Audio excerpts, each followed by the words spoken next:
All right. Hello, everyone. Welcome to our August 2024 Workplace Wellbeing guest speaker. Don't try to say those 5 words in order. Um, we are welcoming Baily Hancock to present on the art of connection, building and nurturing a thriving network. Welcome, Baily. We are Thank you so so excited. much for having me. Yay! And really amazing to dive into this topic as we enter the fall season. It's all about really going within, spending a lot more time at home, and just kind of getting things ready for the winter season. So it's really a great time to build some great connections and friendships. So we're really excited to dive in to this topic today together. And I'll tell everyone a little bit about you, and then we can get started. Okay, perfect. Baily Hancock is a connection strategist, keynote speaker, and host of the Seeking the Overlap podcast. A self described professional friend maker, Baily teaches people how to build, nurture, and leverage relationships to navigate challenges, thrive during transitions, and achieve greater success with the support of their community. Throughout the last decade, Baily has taught hundreds of individuals, from business owners to executive leaders, how to harness the power of the 3 C's: community, connection, and collaboration to increase visibility, attract aligned opportunities, and amplify their impact in the world. Happiest when sharing her story and expertise, Baily is a connection-centered thought leader who has done over 150 speaking engagements and appeared on nearly 50 podcasts. Her writings and interviews have been featured on media platforms such as Forbes, Create and Cultivate, and HuffPost. Ah, amazing. I'm so excited to hear what you have to share with us today, Baily. Thank you. It's so embarrassing to hear your own bio read to you while you're just sitting there. It's kind of the same as having the happy birthday song sang to you. You're like, hi. Well, I'm so excited to be here. It's such a full circle moment because I met the Brightly Thrive amazing women in my last role at Mighty Networks when they were launching their community and fell in love with them immediately. They were my clients, they were my hosts. And I was just so like obsessed with what they were doing and their personalities and their energy and their just positive selves that it just feels really cool to now be back here in a totally different capacity, still collaborating and working with them. So super appreciative to be here. Thank you so much for having me. And this is truly my favorite subject matter of all time, because I do think connection is an art form and it's something that we all kind of know we should be doing, but I think most people have hangups about it. They have fears and hesitancies and a lot of reasons for why they don't, whether that's lack of time or lack of know-how or just lack of desire to get out and meet people. So I'm hopeful that by the end of the session today, you all have a much better understanding of what it means to connect and that it's actually not this overwhelming task that has to be on your to-do list. It's something that you can do all the time without having to go to a networking event. So with that, I will get my presentation going. And please, by the way, throughout the session, you can raise your hand, you can go in the chat, let me know if there's any questions on anything I said. I would love for this to be as engaging as possible so that it's not just me talking for an hour, but rather me being able to have a conversation with each of you and yeah, answer any questions and get any feedback and thoughts. So let me make sure to pull my chat over so I can still see it while I'm presenting. Okay, I'm good to go. And the age-old question, can you see my screen? Yes, we can. Yes, okay, fabulous. Here we are so many years later in Zoom world, and we're still asking that question. All right, here we go.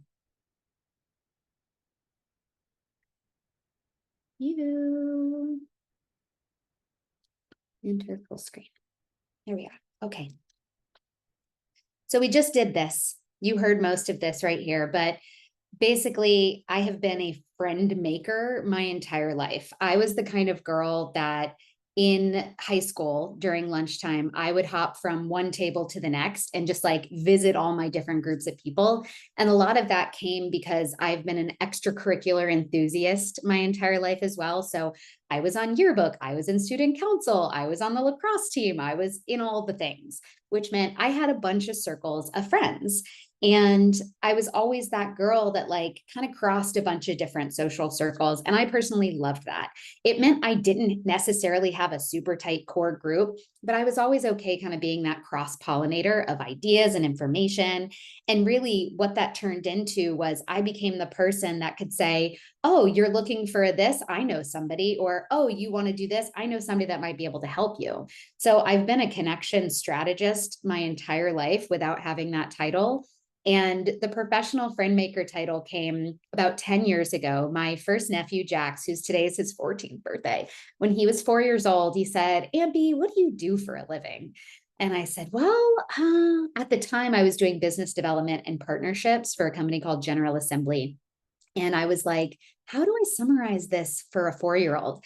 And I said, well, I guess I kind of make friends for a living and I help them learn how to play together. And he's like, that's not a job. And I was like, actually, it is. And that title just really stuck. I've had a bunch of different titles in the last decade, from community strategist to event coordinator to campus marketing producer to collaboration consultant, and like a million in between. But professional friend maker has followed me through every single one of those updated bios. And recently, my husband was reading my most recent edition of my bio, and he said, that's so funny. It's changed 100 million times, but that has never changed. And I think that just speaks to the fact that that is my through line in my entire life. And so I'm super passionate about helping other people understand like the power and the benefit of having a strong social network and a strong community that you build around yourself. So that's why I'm doing what I'm doing today. Great quote from Helen Keller to kick us off. Alone we can do so little, together we can do so much. And my gosh, if that's not true. And here's the controlling idea I want you all to remember throughout this entire conversation today. You deserve to be supported and surrounded by people who want you to succeed. It's not like that would be nice if I was, no, you deserve that. That is a fundamental human right. And I think until the last maybe 100 years, even if not less than that, this was a given. You were part of a community of people. Usually it was because of, proximity. People didn't used to grow up and leave their hometown as much and, travel the world. And you were really like bound by your community. And so whether that was your family that you maybe even lived with for a long time or lived down the street from, or your neighbors and your friends and the people you went to school with, like, and even long before that, when we were in tribes, this is how humans survived up until this point. And it's only been the last, maybe it's really like 50 years, if that, where we've started to really embrace this culture of individualism and independence. And if you don't do it all by yourself, it somehow doesn't count, which is, believe it or not, something that I have thought throughout my life, where especially as an entrepreneur, there's this insidious belief that it's like, if you get support or if you ask for help, it somehow doesn't count as much when you succeed. And if you think about all of the success stories in our country, specifically, the Oprahs, the LeBrons, like those people are not doing that alone. It's quite the opposite. They have massive teams of people that are supporting them in every different area of their life and their work to be the superstars that they are. So that's obviously on an extreme level. But if you think about it on an individual level, if you're a parent, I mean, this is the hardest thing I've ever done. My kids are 3 and 5. And if I didn't have my group text messages that I'm part of with fellow parents, specifically other moms, I think I would lose my mind every single day. Because at least I can say, oh my God, this happened. What did you guys do? Or does anybody know a product that can fix this thing? Or like, I want to throw my kid out of a moving car. How do we get past this? And then of course, it's also amazing to be like, oh my God, they did this today. And it was the cutest thing I've ever seen in my life. So it's like, you need people to be there for the highs and the lows, and then the neutrality in the middle. So you really do deserve to be supported and surrounded by people who really want you to succeed and who just want to be your fan and do what they can to help you through this life. Okay, so let's go back in the not so way back machine to end of November 2023. I showed up to work in my cute little festive sweater because it was the Tuesday after Thanksgiving. And my first meeting of the day, I got told that my position no longer existed and I would no longer be working there. And it was a really sad couple of hours. I say couple of hours because luckily for me, it very quickly felt like the universe was giving me a nice little nudge in the direction I, in my heart, knew I wanted to go towards, which is literally what I'm doing right now here with you. But in that moment, man, it sucked. It sucked so hard to be laid off. It was the second time I'd been laid off. The first time was in 2010. So it had been a minute, but the feeling is very much still there. And if you've ever been laid off or had something fall through that you were like, wait, what? It just sucks, plain and simple. So I did what I always do, which is I went to LinkedIn and I said, guys, this just happened. I don't know what's going to happen next, but here I am. This is what I'm thinking about. Anybody that you know that I should connect with or talk to, I would be so grateful. And actually, Noelle with Brightly Thrive was one of the first people that reached out and was just so sweet and thoughtful and was like, what can I do? Who can I connect you to? So it's just a testament to the fact that I had been building a community, even in that role, of people that wanted to see me succeed and that were really sad for me when things did not go the way that I thought they were going to go to. So when this moment happened, I said, okay, I don't know what I want to do next 100%. I would like to go back to working for myself. I'd had my own business for 5 years prior to going back in-house for 2 years, but I was a little nervous to return to entrepreneurship because when I left it, it was kind of a dumpster fire. I left it in 2021 after having my first kid in 2019, pandemic 2020, and so on. And then my second kid in 2021. And I was a little bit burned. I was like, oh, I don't know if I can do this again. But what I did was I started putting calls on my calendar with people that I already knew. So I was having a bunch of catch-up conversations and I was starting to be connected to people I did not know through my connections. So I was really active on LinkedIn from day one. I'd kind of gone dormant on there for the 2 years that I worked in-house because frankly, I didn't really know what my personality was anymore online when I worked for somebody else. So I started getting really active, started building my virtual community on there, which I'll talk about in a little bit, how to do that. And I just started getting on calls, so many Zooms, so many coffee dates, so many drinks and lunches and dinners, and just started talking to people and effectively nurturing and like kind of rejuvenating my relationships and building brand new ones to help me figure out what on earth to do next. So this was 9 months ago, actually 9 months ago today. I love it when that happens. And this was last week. I posted this update to my network, basically being like, hey, so remember that time 38 weeks ago where I got laid off and I was feeling really crushed and didn't know what to do? Here's an update. And so throughout the last 9 months, what has transpired is I've had well over 350 conversations with people. I have done, I don't even know, I have lost count, but well over 40 something speaking gigs. I've been on, I think, 17 podcasts this year. And I've had clients, I've had a lot of workshops that I've taught. I've built a whole new business, and I could not have done a single thing had it not been for the people in my community who came through so fast. They were like, whoa, whoa, whoa, we got you. And it makes me really emotional even thinking about it, because that kind of situation where you're laid off or something goes sideways in your life, which is going to keep happening, that's part of being alive. It's often people's tendencies to retreat and to kind of go into a little cave of sadness and grief and depression and think like, I don't want to tell anybody about this. I'm embarrassed. I don't know what to do next. So I'm going to wait until I figure it out to let people in. And I get that. I really get that. But people can't help you if they don't know how you need help. And so I put myself out there, and I can tell you with certainty that it has made all the difference in my life. So here we are, 9 months later. One of the things that came out of that layoff and in me starting my new business called Overlap Collective, which the core of it is helping people find out how to connect with themselves and others through the 3 C's. So the 3 C's are community, connection, and collaboration, which is such a beautiful combination of everything I've done in my career Like I couldn't have planned this better, right? Like my early career was in event management and community building.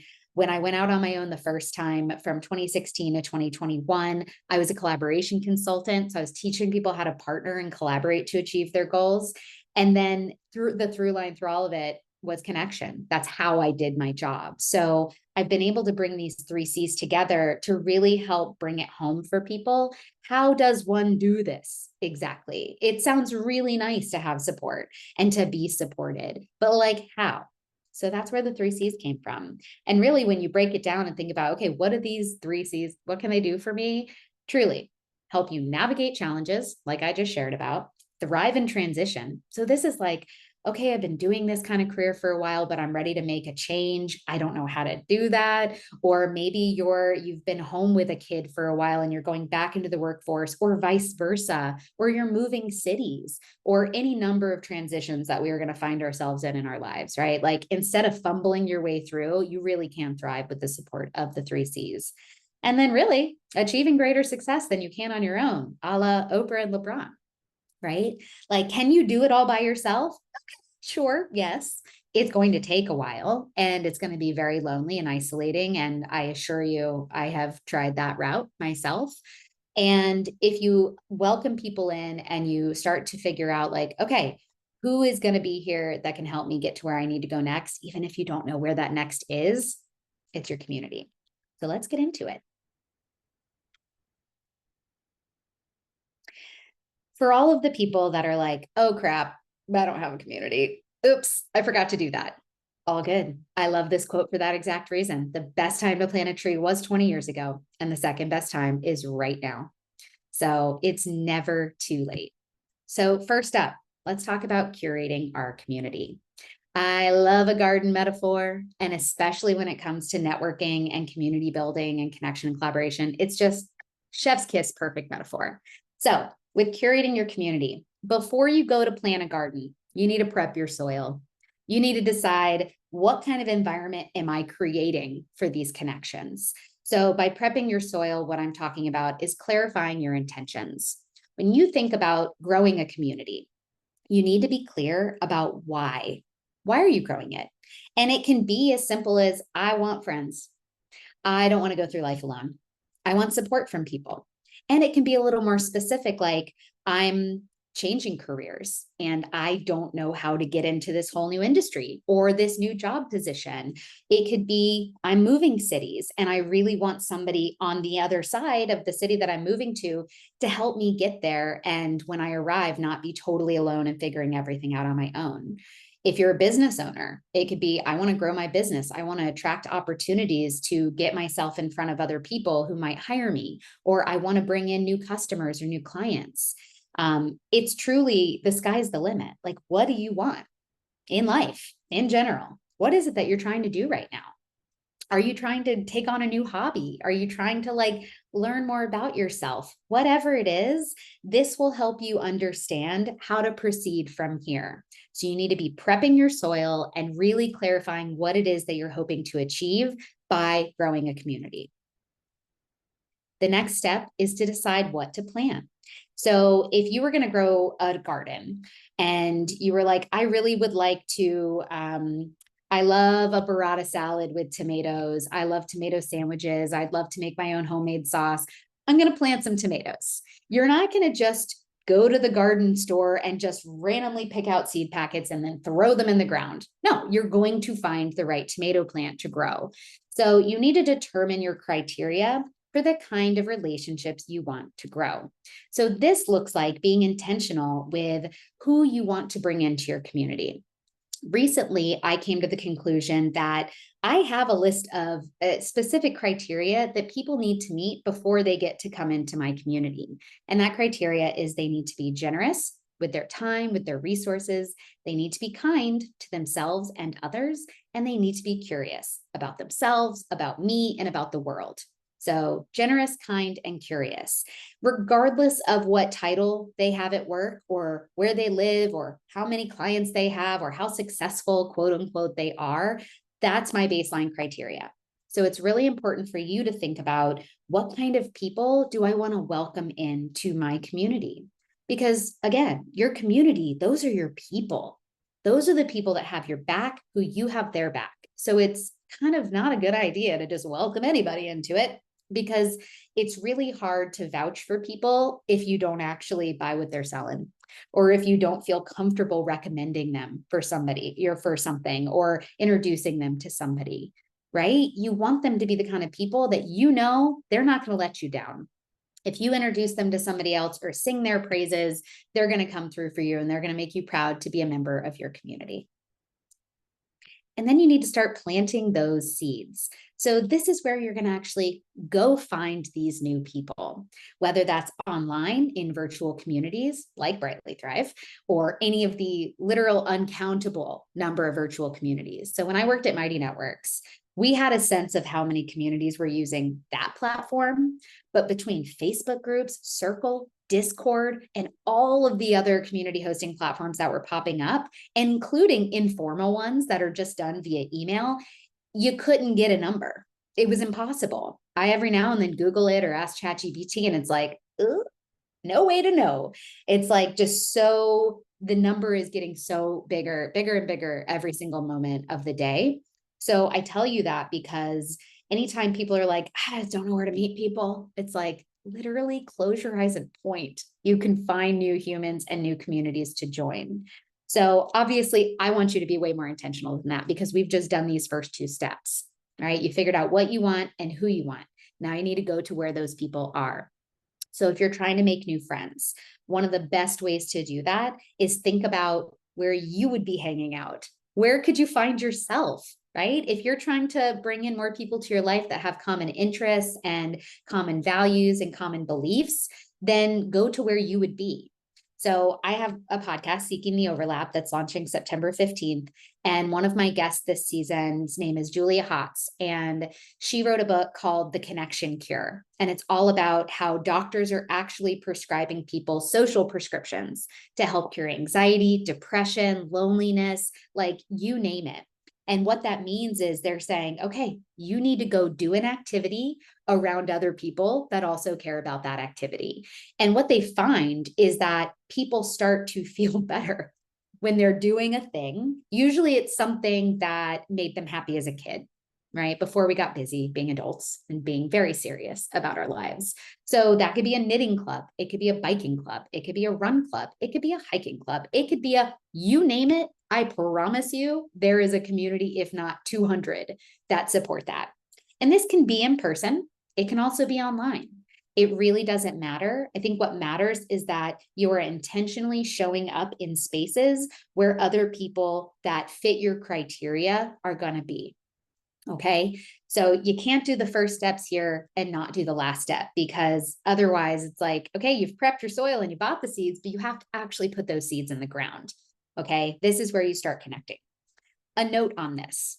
I have a lot of feelings about how we compartmentalize our different circles and networks.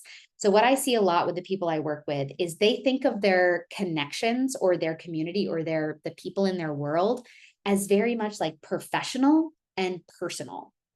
I don't believe in that. I think people are people are people are people.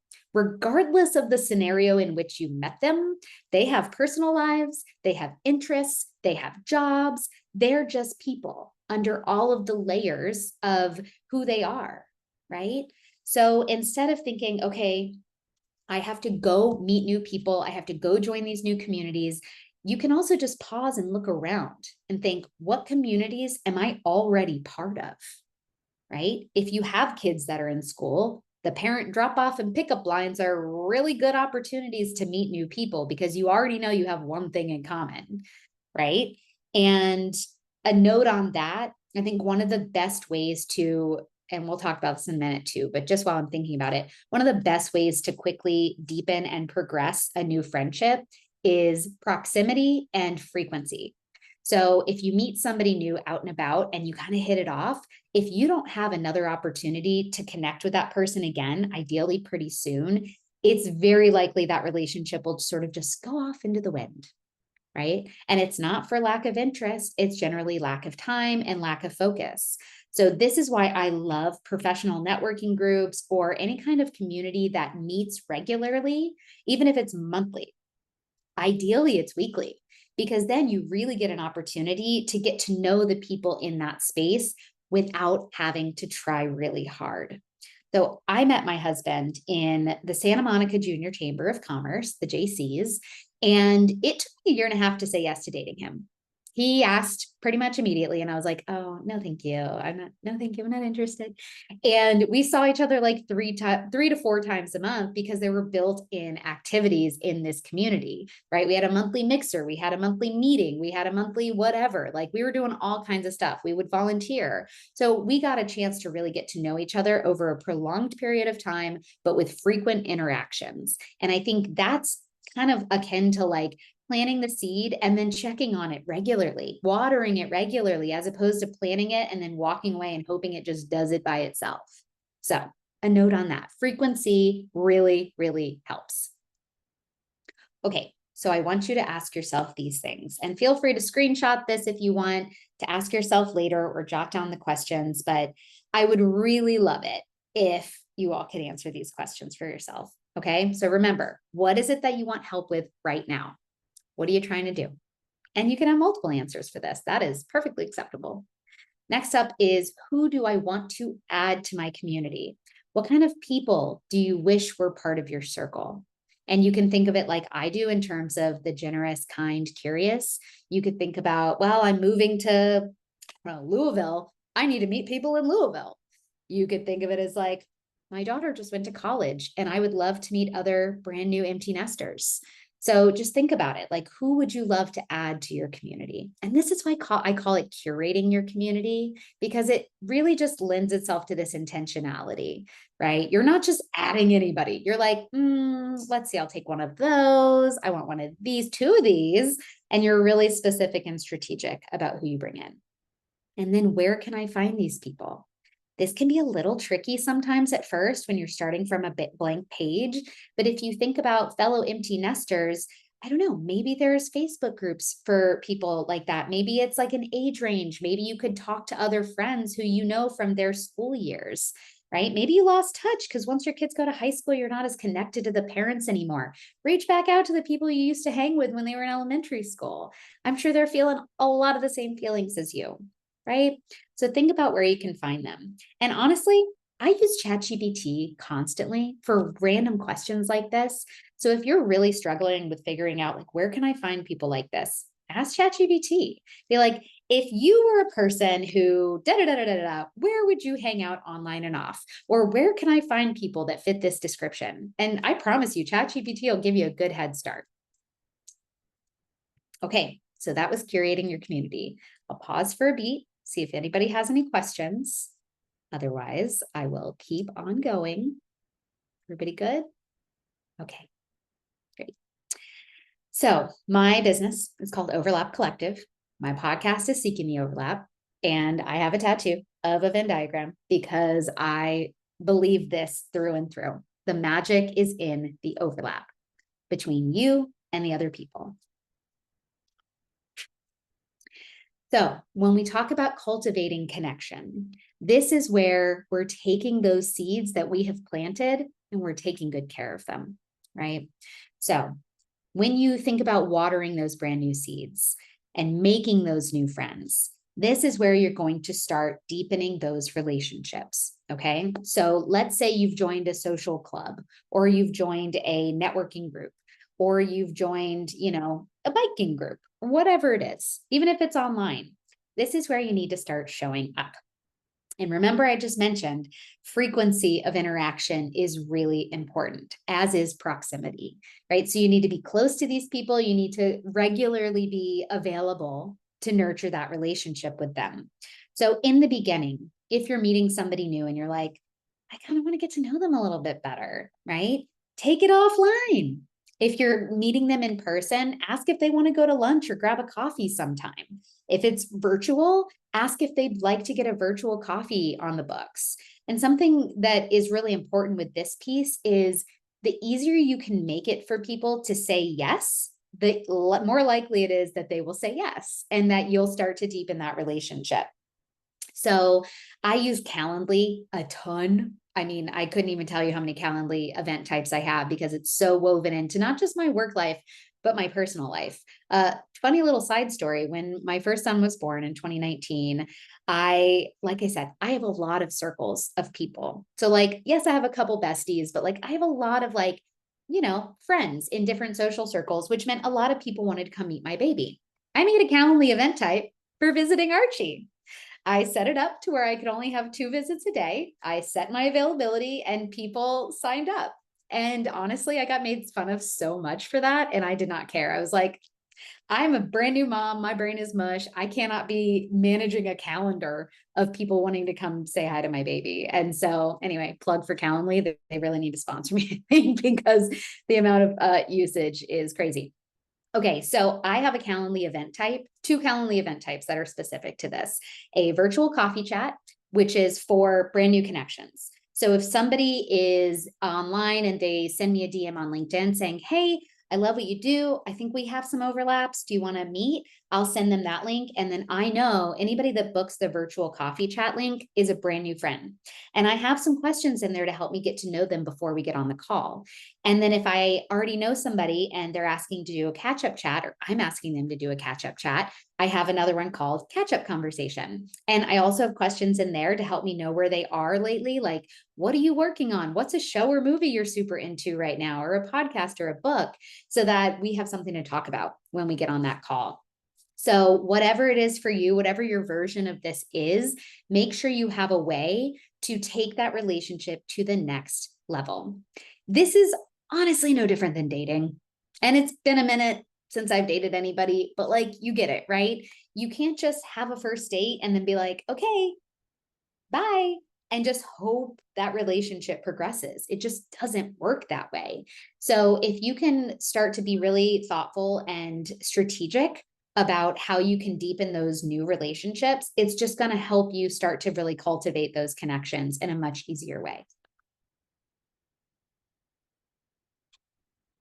Then watch those seeds start to grow, right? So as you start to nurture these relationships, you're having coffee chats, or you're maybe sending an email being like, hey, I saw you posted this. I love that thing. Or like, how are you doing? It's been a month since our kids left for school. Like, I'm feeling this way. How are you feeling?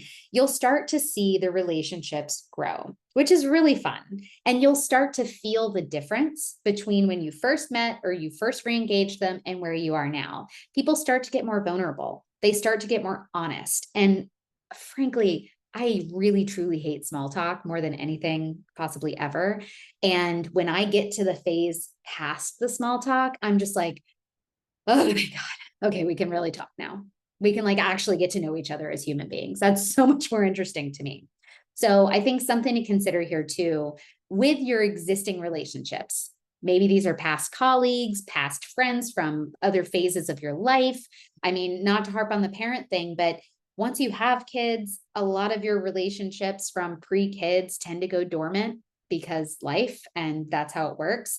It is never too late to reignite and breathe new life into existing and older and maybe dormant relationships. So yes, make new friends, but also keep the old. Any former Girl Scouts in here? This is from the little Girl Scout song, make new friends, but keep the old. One is silver and the other's gold.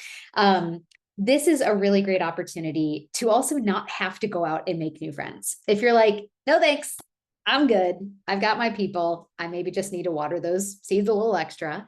Do that.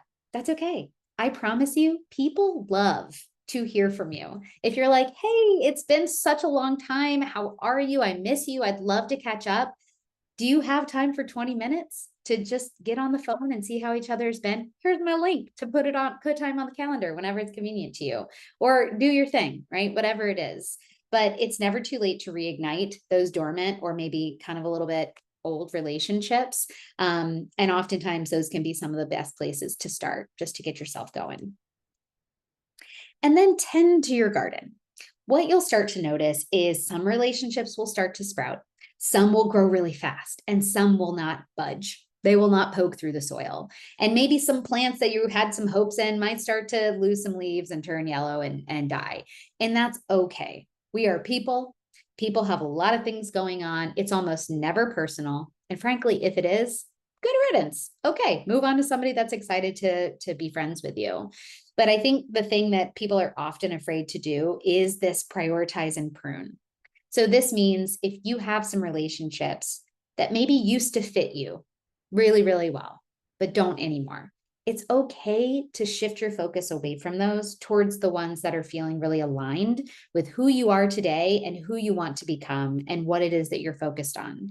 When we go back to that intentionality of like, what do you want? It's okay if you're not prioritizing and spending a lot of time with the people that just don't feel like the right fit for you in this phase of your life. That's okay. Because if you are a gardener, you know, when you prune the plants that are not thriving anymore, you make space for the other plants that are to thrive even more, to brightly thrive, if you will. So don't be afraid to prioritize and prune. It is perfectly okay. Okay, before I go too far, I did create a checklist, a connection checklist. I created this for myself in the early days of having a ton of connection conversations with new people and old people to me. I was kind of feeling like I needed a bit more structure than just hopping on a call.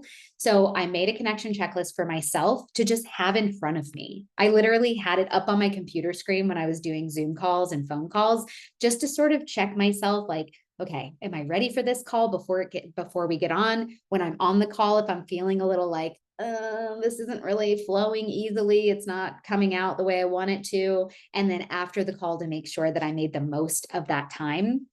That's what this checklist is. So if you're like, that connection part is feeling a little bit sticky for me, Baily, scan this, go get it. I'll also pop it in the chat at the end, but I think it'll be really helpful for you. Okay, so here are some questions to ask yourself for this cultivating connections phase. How can I cultivate new connections? So who in my new circles or the circles I'm going to join am I excited about giving a little extra love and water and attention to? The next question is, how can I nurture the existing relationships that I'm excited about in my life? Who can I add a little bit extra time and care to that maybe I've let go a little bit dormant for one reason or another? And what relationships can I deprioritize? And I know this one can feel hard because nobody wants to be mean, nobody wants to be exclusionary, and you don't have to be. It just means you don't have to pour as much of yourself into relationships that are no longer serving either of you, likely. And it's okay if it's still serving the other person, but not you. You got to take care of yourself, okay? So permission given there. I'll pause for a moment to see if anybody has any questions on that. We all doing good? Okay. All right. So the final phase of catalyzing collaboration. This is a thing that I've been saying for probably a decade plus, and I truly, truly believe it. My this plus your that equals our magic. Okay, so once you have planted all of these amazing seeds, you've started to water them and nurture them and see them grow, you eventually get to harvest your bounty, which means picking the fruit and vegetables that you have tended to for so long. And what I mean by harvesting your bounty in this situation, and what I mean by collaboration, is who can help you achieve whatever it is you're trying to achieve. So I think the idea of leveraging relationships can often feel a little weird, right? Like some people have big feelings about leveraging relationships. And what I'm saying to you today is that is sort of built into the point of being in community and connecting with other people and having a support network. The support part is not just you supporting people, it's being supported back. So a lot of my clients, mostly my female clients, feel real iffy about this part. They're like, oh, I don't want people to feel like I'm using them, and I don't want to burden them. I don't want to ask for too much. And I promise you, if people are burdened and feel like you're asking too much, they're just the wrong people for you. Because if you've done everything we've just talked about, and you've been really thoughtful and really good about nurturing those relationships and finding the right people to be in community with, this is part of the process. It's like an energetic exchange, right? Like this is a cycle.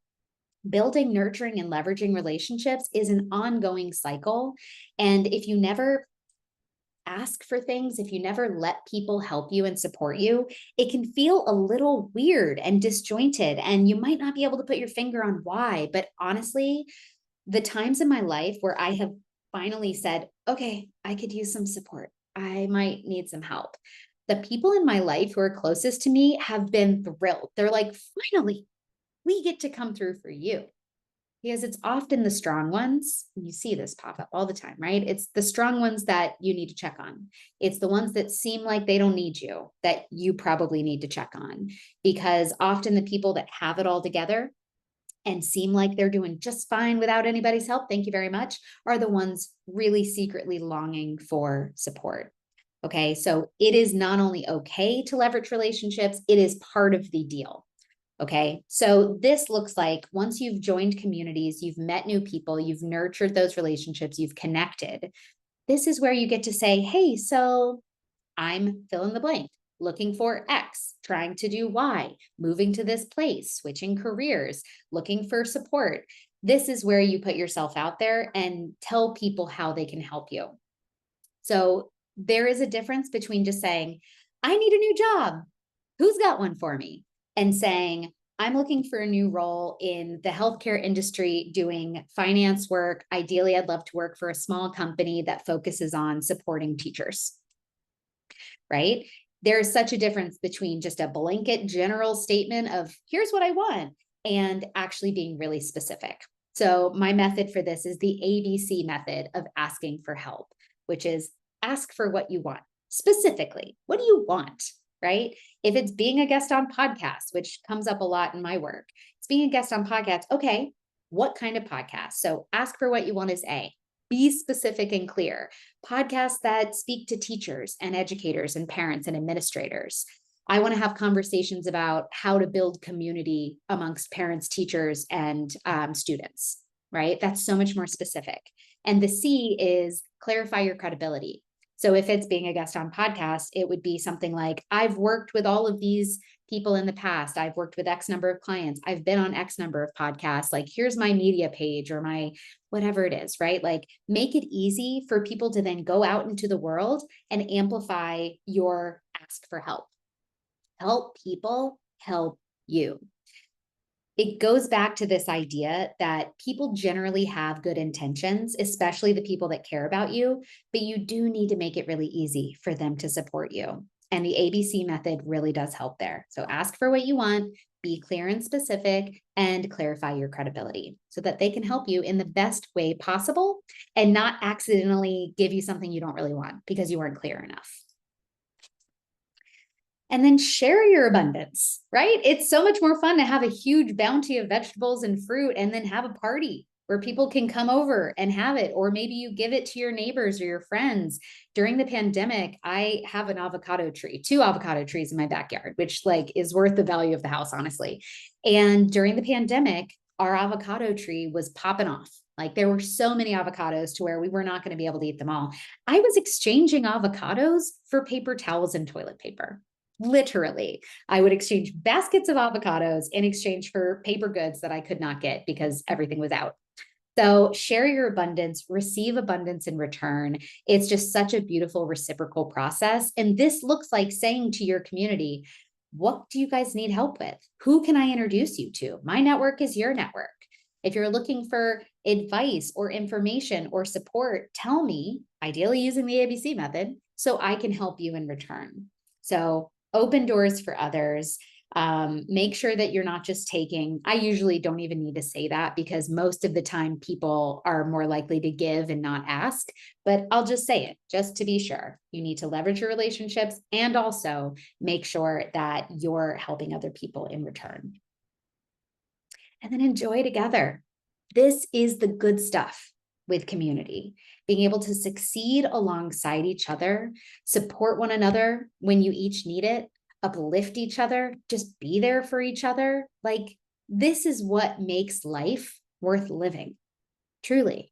There are so many studies out there that show that having a strong social network and support system increases your lifespan.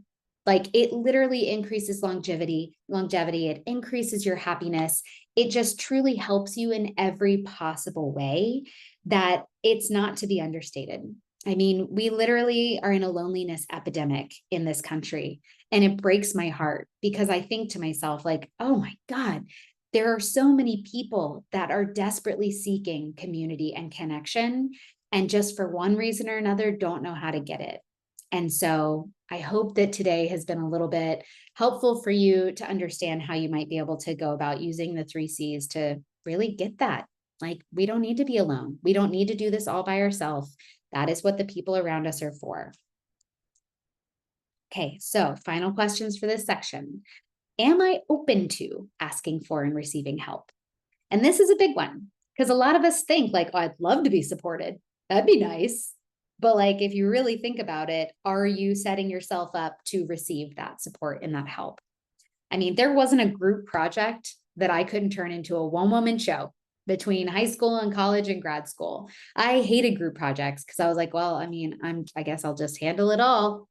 And that's the kind of, energy I was putting into it. And so the people that were in my groups were like, oh, cool. Just tell me what to do when I show up on the day of the presentation. And I realized that was very much the vibe I was sending out. I was like, I don't need anybody. I got this. I don't trust anybody to support me and to help me in this. And trust is a huge component of this entire thing.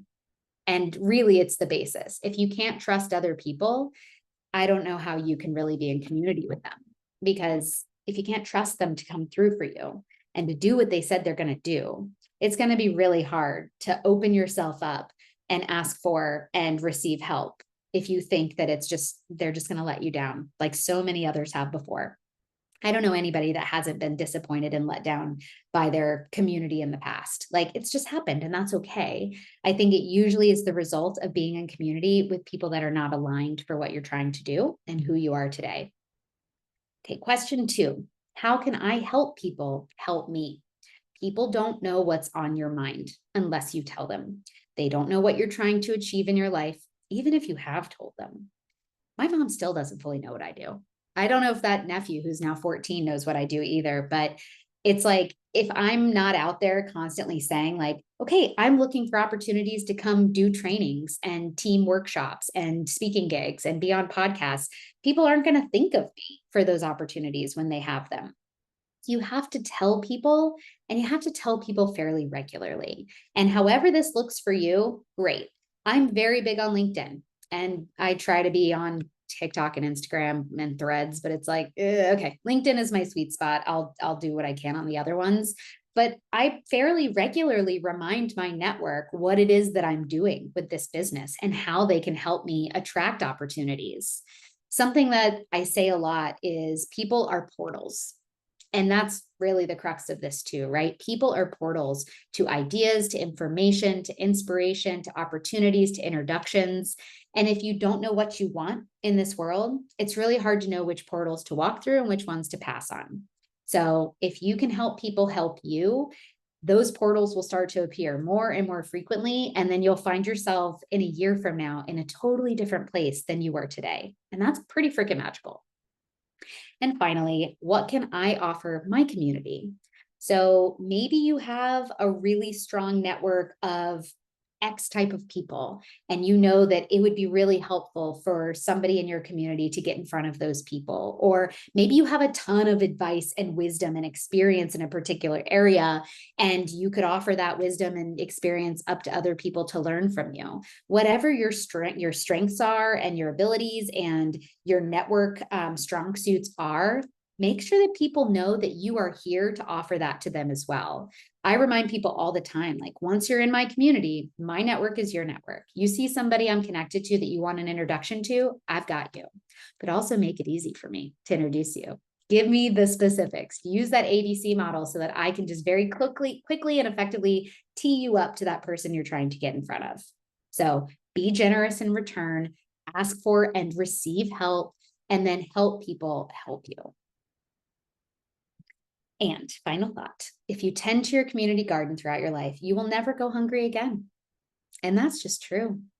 Ever since I made this a priority and really doubled down on building, nurturing, and leveraging relationships in my personal and professional life, because like I said, I kind of smush them all together. it has been the most rewarding thing I've ever done. I feel like there is always a net below me if I fall. Like my people have me, so long as I let them keep having me. Okay, so here's that QR code for that free connection checklist again. And I have a newsletter that goes out on the 1st and the 15th of the month called the 3Cs Digest. And in it, I share a lot of resources and links and information, introductions to the people in my community. It's very much like a roundup kind of digest that helps you curate connection and catalyze collaboration. So feel free to join those. Otherwise, that's the end of it. And please connect with me on LinkedIn. Like I said, that's where I build my virtual community. And I would love to be connected there, and connect. Don't just follow. Yeah, I might have to click an extra button to connect, but just send me a little note saying, hey, I was at your Brightly Thrive workshop and I'd love to be connected. So thank you all so much. Yay. Thank you, Bailey. That was amazing. I'm still like digesting everything that we were talking about. Anyone left on the call here? Does anyone have any questions or comments that they want to share before we end for today? That was very interesting. Thank you so much. You're welcome, Randy. Thanks for being here. Yay. Thank you so much for being here, everyone. And for everyone watching the recording, sorry, my dog's going to go crazy.